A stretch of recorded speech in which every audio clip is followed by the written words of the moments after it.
Hello, and welcome to Good News Rhode Island, the show about Rhode Island and the people and places and events that make Rhode Island a great place to live, that help to build our communities, that are essentially in themselves treasures. And today we're going to talk to one of those treasures, Ray Rickman, who's here to talk about Black History Month and what that will mean for the state of Rhode Island. So thank you for being here, Ray. I know you work a lot behind the scenes and in front of the scenes for a lot of different issues having to do with justice. So thank you so much. Thank you. Tell me, first of all, a little bit about your story, if you would. We always start there with people, assuming they have some interesting background that's gotten them to where they are. Well, I don't want to talk too much because time's precious.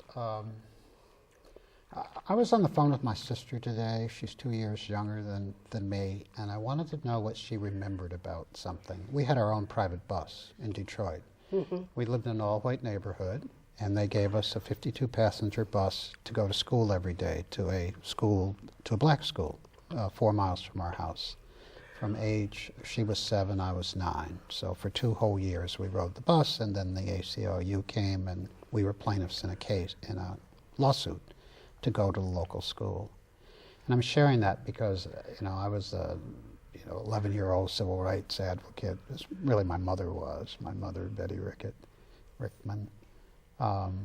So I've been involved all of my life. And by the way, we were successful in federal court. But you have to think about the absurdity of that a northern school district would provide a bus to take 2 black kids out of the white neighborhood to a black school. That says a lot. But that's America. So you were educated very young outside of school, I would say. Yes. Again, most of it's my mother. My mother organized the neighborhood block club, the tennis clubs. She studied with Althea Gibson. My mother was really a civil rights person in a very local kind of a way. So that's who I am. I'm my mother's son. I tell people I've been a feminist forever. Whatever women want, you're supposed to do. And I'm lucky. I'm very lucky. I've often been against the trends. You and I were having a little conversation about what do you do in this society. You push back. Everything should be helpful to the majority. Everything should involve everybody. And I think we hear all these people being conservatives. I think they're conservatives because no one's talking to them. People talk to themselves. They're only hearing one side, certainly. Well, now, of course, the radio talk show hosts are dominant. And then the people who are different are too quiet. I should start somewhere, and the only thing I know to do is to say, have you seen the movie Selma? And did it give you very strong memories of something you've experienced that's similar, working hard for justice? So I've seen Selma twice. My brother and I, he's in Detroit, we always go to movies on the same day and then talk that night. Oh, that's a great idea. It's cool. And he sees things I don't see, and I see things he doesn't see. So when I went on a Saturday morning, first show. I knew there'd be very few people in the movie house, and I wanted to be there. I'd like to have been there by myself. And there were only 12 people, and I sat way in the back and fell in love with Coretta Scott King all over again. And all the actors were fabulous. I mean, they were, even the Harry Belafonte character that you just saw for a split second. But the message was told.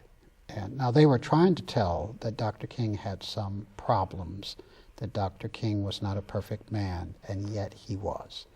My mother used to say that Dr. King was a gift from God to America when America needed Dr. King the most, that he came along. So you saw all that in Selma. It was powerful. And I tell every single person I meet, I've been pushing it. The first movie I think I've ever promoted. I've talked to 21,000 people. That's how many people I have on my email list, about 5 times. Go see it and take your daughter, take your son, take your nephew, take the next door neighbor. And discuss it. Yes, yes. I'm not sure you even have to discuss it. It's, Americans have no sense of history.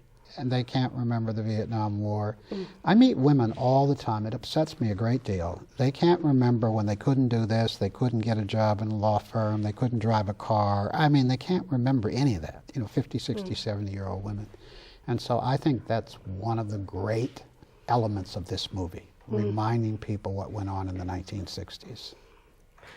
And when you see it, don't you have this, okay, this is my feeling that I'm giving to you and asking you about it, but don't you long for leadership right now that will say, we cannot continue without being more reactive to our environment and being more focused, protesting what we think is unjust? So here's my answer to you. These are different times. Half the African Americans I know that are very capable work for IBM and have to be quiet. They'll lose their job, seriously. And then you have people who are college professors now who wouldn't have been then. And so we have probably as little freedom as we did then in terms of leadership. I'm just talking about black folks. And so now let's come to the wider, and this is what I said to you earlier. I do this every day of my life. I get up and I say, today, Ray, just go try to make some money. Don't do any good. And by 10 o'clock, I'm doing good in the world. Everybody who is of a good nature needs to do more than they're doing. If they believe in the ACLU, they need to send the check. If they believe in the NAACP, they need to send the check. They don't. If you look at the membership rolls, it's ridiculous. And again, at the end of every year, I say to myself on December 1st, I take a personal audit, and I say, how much money have I given away? How much volunteer? Now, the volunteer, I'm through the ceiling. I'm trying to pull it back. The money, I'm always surprised. I've given a whole bunch of $25 checks and $50 checks because I don't have a lot of money. And I write a $1,000 check to somebody who's doing something, and sometimes to an individual. So I'll give you a quick example. We did swim empowerment last year. I led the effort to get the Davy Lopes pool open. We spoke, citizens to City Hall, and it worked. I needed about 13,000. I only raised 3.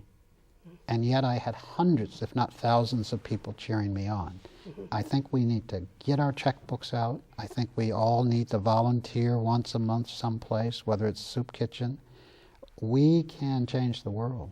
We really can. I like the image of what you're saying, but my feeling is that we need a leader who will say, and maybe it's Cornel West or maybe it's you, I don't know, but we need a leader who will give voice, give verbiage to what is needed, what is just, what is focused. The way Martin Luther King did. He appealed to almost every culture because of the way he was talking. You're giving... And then so many people went to Selma who didn't give a penny, but who wanted to put their bodies there as a protest. But let me disagree mildly.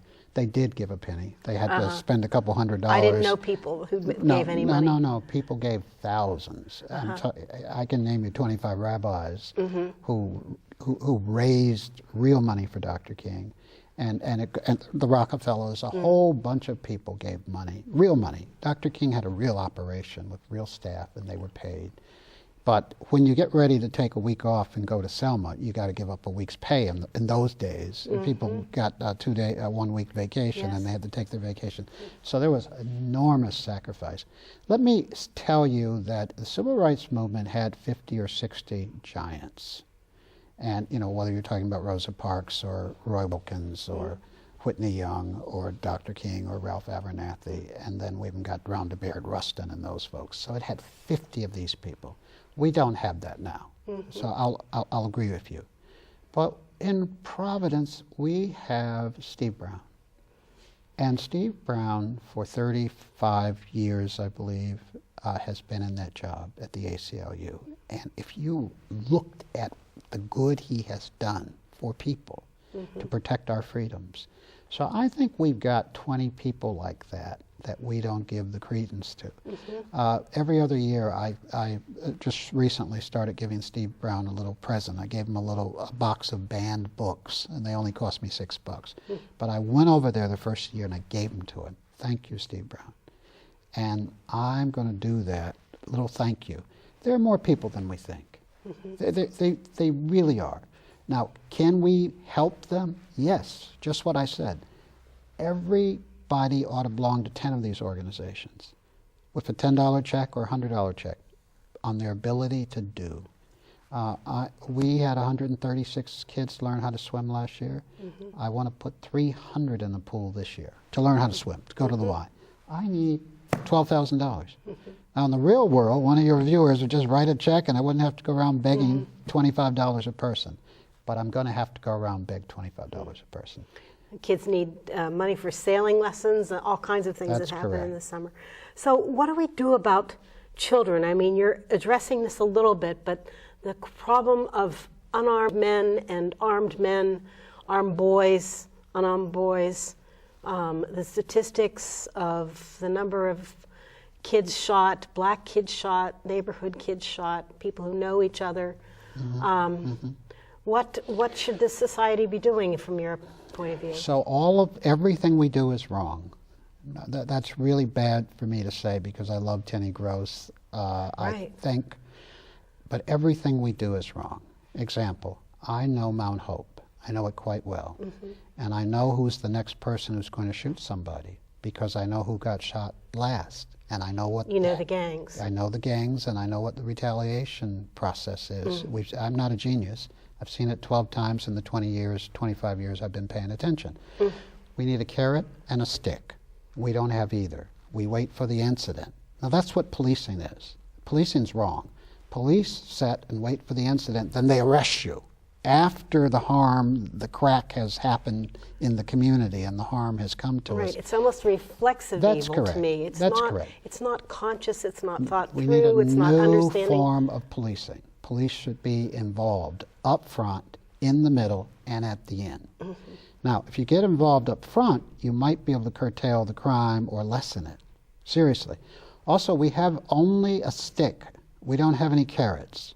So I see at the ACI all the time, I see 18, 19-year-olds that some 30-year-old got them to do it. And there was no intervention. And this is my anger level. I'm not supposed to have an anger level. I work very hard to be zen-like as I can be. But these kids need a recreation center that is open. And safe. At Brown, you can swim 50 weeks out of the year. In Providence, at the inner city pools, it's 4 weeks. Think of the absurdity that a pool is open 4 weeks. Now, in the 50s, the 60s, and the 40s, when the population was different, I don't want to go too far with this, they were open 12 weeks. How can they be open 12 weeks when people had probably slightly less need, and now they have extreme need and they're open 4 weeks?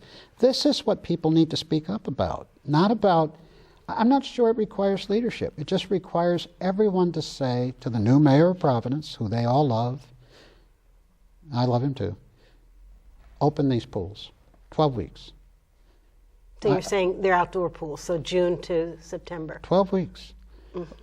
Kids, I had a gang kid at the ACI say this to me, and I will never forget it if I live to be 100 years old. You ready? 30 times on that street corner in South Providence, the gang invited me to join. And 29 times I said no. Never once did the Y walk out there and offer me even a half-price membership. Do you hear what I'm saying? Yes, and I think free community college will make a difference. That's correct. And schools that run and more than all day for into evening. And you know, anyone who's worried about free anything, free community college is cheaper than the ACI for us as taxpayers. And then we may but we're wasting brains, we're wasting minds, we're wasting brilliance. I try to talk to conservatives all the time. Never mind being good. Never mind being a humanist. Never, you know, if you can't bring yourself to that, be practical. It is better to have someone performing some function someplace than being at the ACI and us paying $55,000 for them to be there, and then they get worse because of what they learn there, and then they come back and visit that on us. So the more conservative you are, the more willing you should be to help those in need in order to divert them from crime or bad habits or being on welfare. And 90% of people have capacity, but they don't have the assistance. Is the center of all this education and jobs? People don't like it when I say this because, you know, I'm supposed to, I heard once, I read in the paper once that I was an intellectual. And I start laughing, but I think a job comes first. And for most people, they need a job. And they need a job need that stability. pays. Oh yeah, and jobs got to pay $12 an hour or more so that you can afford something. A living wage. Yes. Not just a Yes. token wage. And again, the money's there. You know, the execs are taking home 44 times what their average employee's getting. We're not talking about the low-wage workers. We're talking about they're taking home 44 times the $85,000 their junior execs are making. That's wrong. They could take home 30 times, and then there'd be $12 an hour. So jobs and education are part of what is Black History Month is Correct. trying to get more and more people to understand the needs that are somewhat fundamental and also possibly doable, attackable. Now, some of this is kind of subliminal. For instance, Black Heritage now has Tea Party every year for little girls. 100 little girls go to the Lippert House. And first they're amazed at the Lippert House, you know, that's such wealth. And it's so elegant, and they dress up. And you would think this is Tea Party, big deal. No, this is, there are other things in life than what you're doing, and that you too can do this. We do a bow tie event every year now, again for 100 boys. And the purpose, Walter Stone, Judge Stone is the presenter this year. Last year was Casby Harrison, and the year before was Richard Rose. This is to see men who are successful, that are on the right side of the law. As you can see, they're all in the legal profession. And quite often, there are kids in the inner city that don't see people like this up close. And then you learn how to tie a bow tie. Did you know only 5% of men know how to tie bow ties? No, And 6%, they buy them, huh? well, they're not real.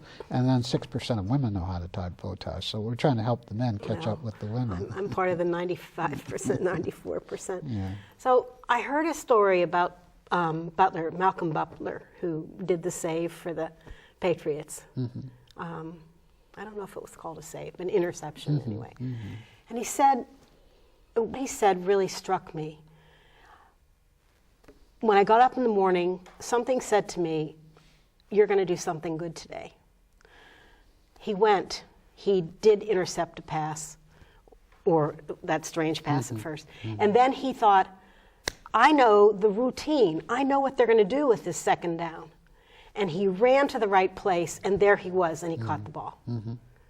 Now, to me, this is an amazing statement of somebody who could have had a really terrible self-image with all these stars around him. But he didn't. He said, I know I'm going to do something really good today.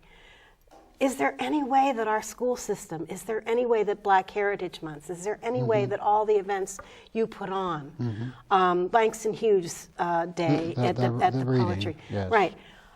Is there any way that kids can hear you have the same potential as that young man? I won't call him, he's not old enough to be an adult yet, but that man did for his culture, in my opinion.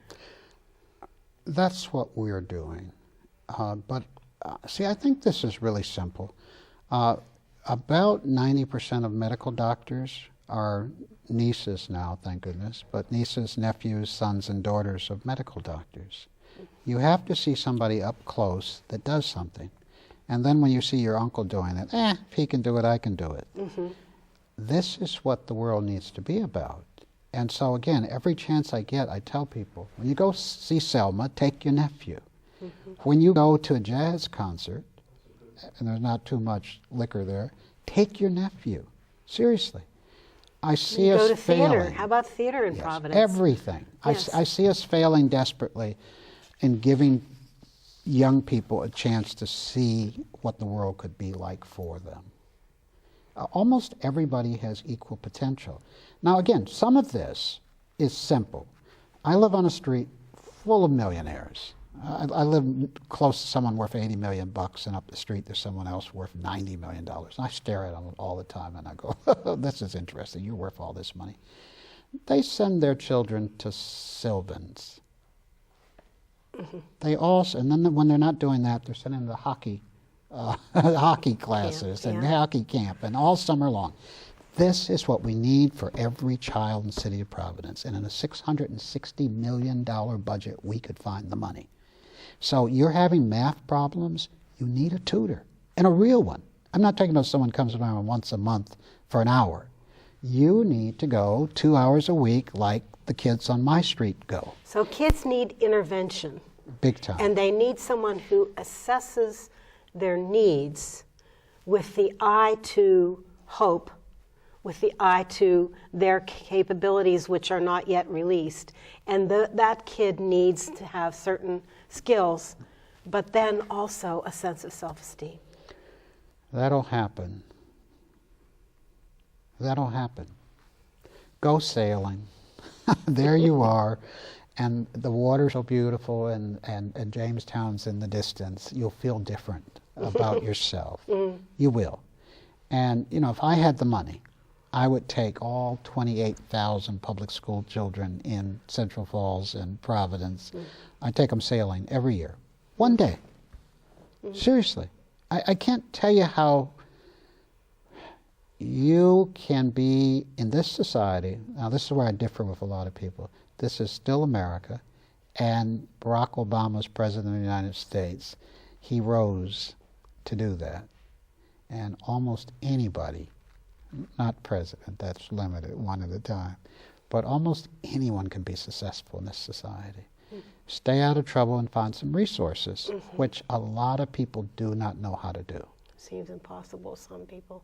They don't know how to do it, and the government needs to do better. What would you say to Jorge Elorza right now about the city and kids and their potential?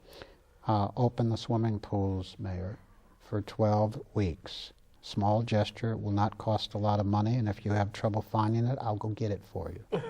That's remember, this isn't what you think, and I don't know what you think, I don't read minds.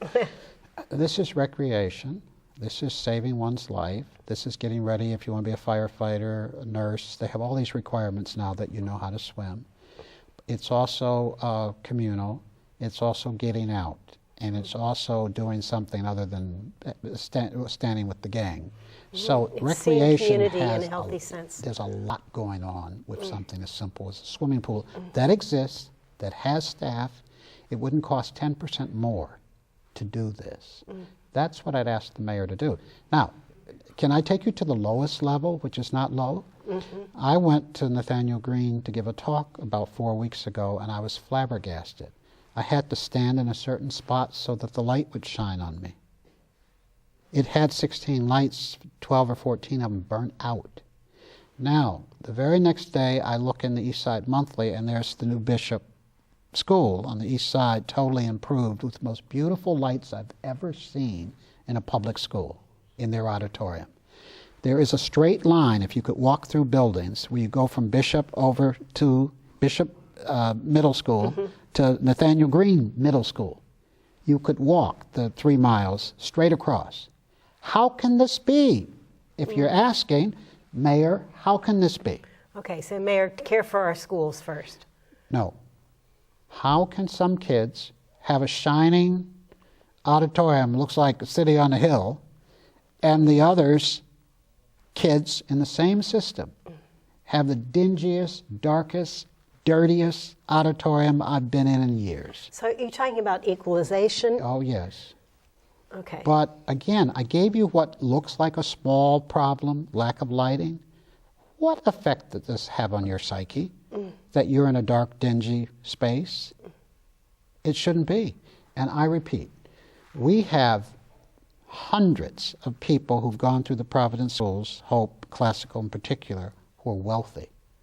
If the mayor needs $25,000 to fix the lighting in that auditorium, he can get it. It's not money, it's will. It's direction. Yes. Too. Okay, what would you say to Gina Raimondo? from the point of view of the state? So let's stay with Black History Month for a second. Yeah. You know, I've advocated, you know, all my life for women and for Asian folks and for Black folks and Native Americans and so. But let me stick with Black folks just for a minute. We have disparity with breast cancer, with stroke, with heart, all of these, diabetes, obesity, and the list goes on. The state has not done anything about any of these health disparities. Any. All of them can be fixed or equalized. That is, where Black folks are not always suffering more. Some of these devastating diseases, you know, they're going to visit, but they shouldn't visit in the rate that they do with African Americans and Latinos. I would like her to have a health department that fixes this. Okay, that takes the needs, particularly statistical abnormalities, and make sure that everyone has equal treatment. So breast cancer happens because there are 4 stages, and you catch it in stage 1, 98% of people live. Stage 2, 75. I can't remember. Stage 3 is pretty bad, and then stage 4, almost everyone leaves us. And a lot of poor women, a lot of minority women, have less education on the issue, but also don't have insurance, slow to respond, hope it'll go away, have a fatalist attitude. There are a lot of reasons. And it gets discovered in stage 4 when they get on the bus and faint. I'd like the governor to deal with health disparity. This is something she could manage. And I'm leaning, you know, a lot of these affect women worse than they do men. We only have a minute and a half. I hope you didn't get me in any trouble. I like the governor. I'm not trying to get you in trouble. I think the governor needs feedback. She's in a new position. We only have about a minute and a half left. Black History Month in Rhode Island. Can you name a few things that are going on that people should be aware of? Well, or a website? All of the colleges have something interesting this year, as they always have for the last 10, 12 years. And when in doubt, go to the Black Heritage Society website. Just go to Google, and up will Black History Heritage Month, will come. Rhode Island, or, Yes. or Yes. Black Heritage Society. Yes. And again, you know, I'm never shy. I always ask people for support, and not just for Black Heritage Society, but I ask for support for everything, Audubon, everything. All of us should be in our wallets giving away our $10 or our $100 or our $1,000, and we should do it all the time. It'll turn the world upside down. Okay, so this is the Rickman Association speaking, as well as Ray Rickman, here for Black History Month, but also with quite a bit of social wisdom. Thank you so much for being here. Thank you. And blessings on all you're going to do. Thank you for watching Good News Rhode Island, and we're sure that there must be good news right around the corner, and that you're going to help to make it. Thank you.